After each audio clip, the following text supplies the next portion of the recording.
हे राम मोदी जी, ये क्या कर दिया आपने। भाजपाई ऐसा सोच रहे थे कि मोदी जी पाकिस्तान पर मिसाइल दागेंगे, लेकिन मिसाइल दागने के चक्कर में आपने मिसाइल तो दाग दी, लेकिन भाजपाइयों और अंधभक्तों के ऊपर। जी मोदी जी, ये क्या कर दिया आपने, कैसे वो समझिएगा। एक एक करके उदाहरण देकर समझाता हूं। जो लोग कहते हैं मोदी जी अपने फैसले ले लेते हैं तो पलटते नहीं हैं, वो तो इस खबर को जरूर देखें। चलिए आपको समझाने की हम कोशिश करते हैं। मोदी जी जो फैसला लेते हैं उससे भाजपाई भी मुश्किल में आ जाते हैं। अब देखिए ना, नितिन गडकरी जी, जी हां, मोदी जी के मंत्री नितिन गडकरी जी, मेरी समझ में नहीं आ रहा कि अब ये किसको लात मारेंगे। अब आप कहेंगे भला ऐसा क्यों, तो रुकिए बताता हूं आपको। मगर उससे पहले योगी आदित्यनाथ जी, उनको लेकर भी मेरी चिंता है। वो भला आप किसको रावण कहेंगे, क्योंकि मोदी जी ने तो वही कर दिया जिसका बीजेपी के बड़े बड़े नेता बड़े बड़े मंचों पर बड़े बड़े चैनलों की डिबेट में बड़ी बड़ी बातें कर बड़ी बड़ी डींगे हाँक रहे थे। अब याद कीजिए दोस्तों, हमारे देश के प्रधानमंत्री नरेंद्र मोदी जी उन लोगों को क्या कहा करते थे, जो नेता जो लोग जातिगत जनगणना की मांग किया करते थे, यही ना कि ये टुकड़े टुकड़े गैंग अर्बन नक्सली हैं। लेकिन जिस वक्त पाकिस्तान को मुंह तोड़ जवाब देना था, तब हमारे देश के प्रधानमंत्री नरेंद्र मोदी जी ने एक बड़ा फैसला लिया, वो ये कि जातिगत जनगणना होगी। अब सब चौंक गए, ये क्या हो गया। खुद भाजपाइयों को यह समझ में नहीं आ रहा कि मोदी जी ने यह क्या कर दिया। अब करे तो करे क्या, बोले तो बोले क्या, कैसे मुंह दिखाएं। अब यह बात क्यों, तो मोदी जी के मंत्री नितिन गडकरी से ही शुरुआत कर लेते हैं। दोस्तों, नितिन गडकरी अक्सर अपने बयानों को लेकर सुर्खियों में आ ही जाते हैं। याद कीजिए, अभी कुछ रोज पहले उनका एक बयान खूब वायरल हुआ था। एक प्रोग्राम था और वो प्रोग्राम में गए तो उन्होंने एक बात कही। बात क्या कही, जो करेगा जाति की बात उसको मारूंगा कसकर लात। अब बताइए जरा, कौन पूछेगा गडकरी जी से कि वो किसके लिए ये बोल रहे थे, क्योंकि हमारे मोदी जी तो खुद ये फैसला ले चुके हैं।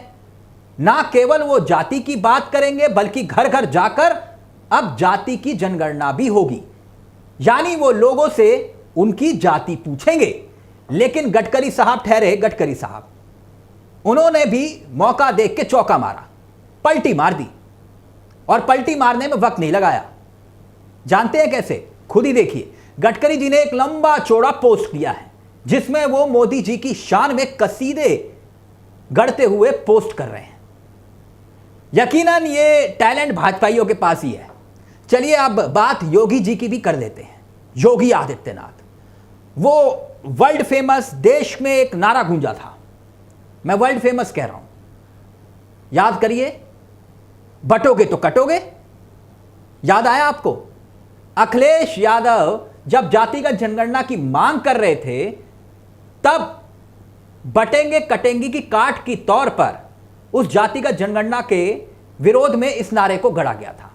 तब बड़े बड़े चैनल के लोगों ने कहा कि योगी जी का बटेंगे तो कटेंगे का नारा सीधे तौर पर यह जातिगत जनगणना की काट है। बीजेपी ने दम भरा, हम हरियाणा भी इस नारे से जीते, महाराष्ट्र भी जीत गए, यानी बटेंगे तो कटेंगे। योगी जी जो जातिगत जनगणना के बारे में यह राय रखते थे, जाति, क्षेत्र और भाषा के नाम पर समाज को बांटने वालों में रावण और दुर्योधन का डीएनए है। यह मेरा कहना नहीं था, यह कहना था खुद योगी आदित्यनाथ का। सीएम योगी जी का कहना था कि रावण और दुर्योधन का डीएनए है। हे राम राम राम। फिर सुनिए, जाति, क्षेत्र और भाषा के नाम पर समाज को बांटने वालों में रावण और दुर्योधन का डीएनए है। मुझे नहीं मालूम आखिर योगी आदित्यनाथ जी ये किसके लिए और क्यों बोल रहे थे। अब जब मोदी सरकार घर घर जाकर लोगों से उनकी जाति पूछेगी, तो योगी आदित्यनाथ जी ने भी तुरंत यू टर्न मार दिया, जैसे गडकरी जी ने मारा। एक जबरदस्त पोस्ट लिखा मोदी जी की शान में, यह कहते हुए कि क्या क्रांतिकारी कदम है, वैसे ये हाल सिर्फ गडकरी जी या योगी आदित्यनाथ जी का नहीं है, यह हाल तो बीजेपी के अधिकांश प्रवक्ताओं का है, जो कल तक कहते थे कि जाति की बात करेंगे जो लोग, वो देश को बांट रहे हैं, ये देश को बांटने वाले लोग हैं, इसलिए जाति की बात मत करिए। वैसे भी मेरे देश के प्रधानमंत्री ने, याद करिए, कि 4 जातियों का जिक्र किया था, 4 जातियां गिनवाई थी, याद आया आपको? गरीब, किसान, महिला और युवा। तब भी मेरे देश की मीडिया ने कहा था यह है मास्टर स्ट्रोक। कैसे? मास्टर स्ट्रोक, जातिगत जनगणना के खिलाफ मोदी का मास्टर स्ट्रोक, क्योंकि मोदी जी ने बताई थी ये 4 जातियां, गरीब, किसान, महिला और युवा। अब प्रधानमंत्री मोदी जी के मुताबिक असली जातियां जो वो बता रहे थे वो शायद असली जातियां नहीं थी। अब भाजपा ही कह रहे हैं मोदी जी ने ऐसा क्रांतिकारी कदम उठा लिया है, ऐसा क्रांतिकारी कदम उठा लिया है जो आज तक नहीं उठाया गया। यह बहुत बड़ा क्रांतिकारी कदम है। अब याद कीजिए अनुराग ठाकुर जी, वो गोली मारो वाले अनुराग ठाकुर जी संसद में क्या बोल रहे थे? राहुल गांधी जब जातिगत जनगणना को लेकर बार बार सवाल उठा रहे थे तो भाजपाई गुस्से में आ गए। जातिगत जनगणना को लेकर अनुराग ठाकुर ने टिप्पणी कर दी, याद करिए। आप भूल गए होंगे, याद नहीं आ रहा तो एक बार फिर से सुनिए अनुराग ठाकुर का यह बयान जो संसद के भीतर उन्होंने राहुल गांधी को लेकर दिया था। सर, ओबीसी की बात, जनगणना की बात बहुत की जाती है। माननीय सभापति जी, जिसकी जात का पता नहीं वो गणना की बात करता है। सुना आपने अनुराग ठाकुर का यह बयान? कह रहे थे कि जिसकी जात का पता नहीं वो गणना की बात करता है, जिसकी जात का पता नहीं वो गणना की बात करता है। अनुराग ठाकुर, अभी रुकिएगा जरा, अनुराग ठाकुर का यह पोस्ट भी देख लीजिए, कैसे मोदी जी की शान में भर भर कर तारीफें कर रहे हैं। अब कौन जनगणना की बात कर रहा था? दोस्तों, अब खुद ही बताइए, जो नेता भर भर कर जाति जनगणना की मांग करने वाले राहुल गांधी, अखिलेश यादव और तेजस्वी यादव को कोस रहे थे, पानी पी पी कर कोस रहे थे, वो आज कह रहे हैं मोदी जी का मास्टर स्ट्रोक, मोदी जी का master stroke. Credit goes to Narendra Modi, देश के प्रधानमंत्री। दोस्तों, आपके मन में भी ये जहन में सवाल होगा कि पाकिस्तान को जिस वक्त मुंह तोड़ जवाब देना है, तब उस वक्त मोदी जी ने ऐसा कदम क्यों उठाया, वो भी अचानक। दोस्तों, बात सिंपल सी है। देश की राजनीति अब, याद कीजिए, जातिगत जनगणना के इर्द गिर्द घूम रही है, और इसका महत्वपूर्ण एक किरदार और भी है, हमें भूलना नहीं चाहिए, नीतीश कुमार।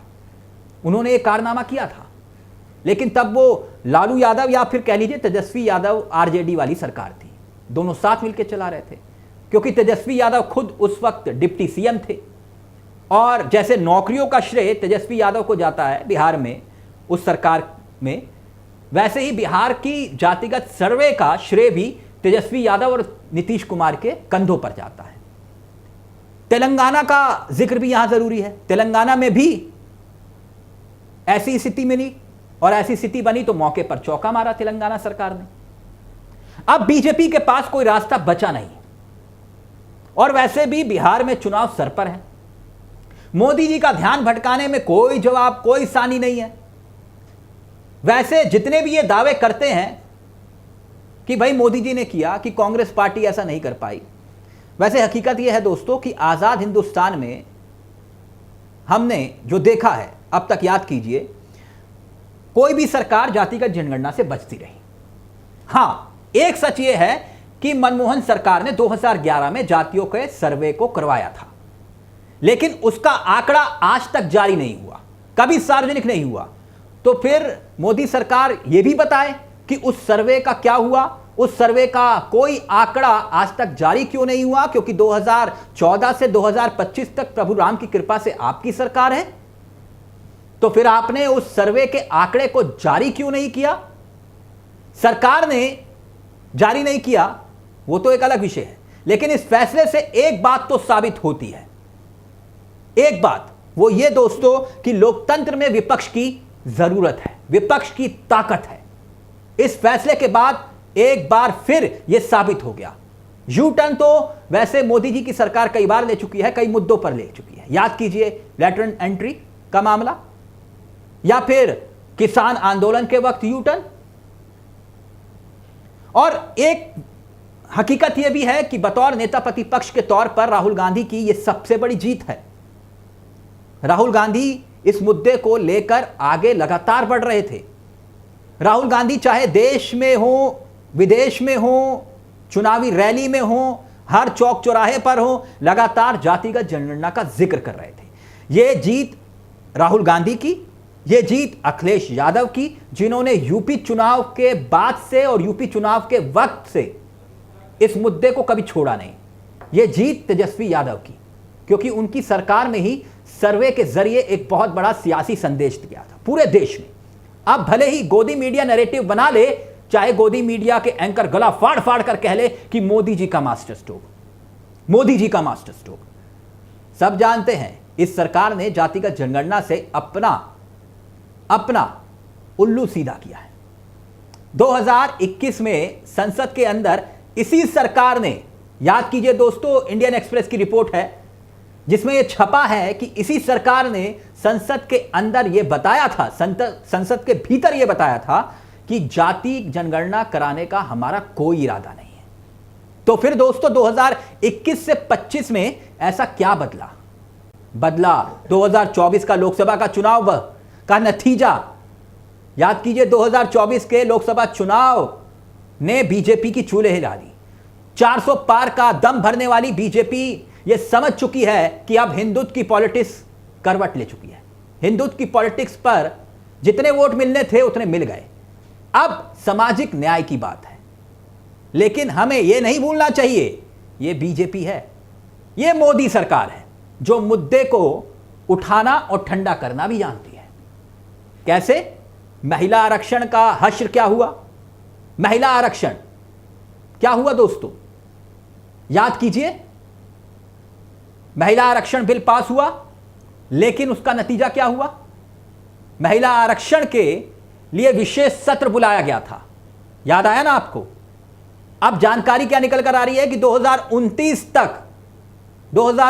तक वो लागू नहीं हो सकता, क्योंकि पहले जनगणना होगी फिर महिला आरक्षण। तो इसीलिए फैसले को भी शक की निगाहों से देखा जा रहा है। मगर मेरी चिंता एक और भी है।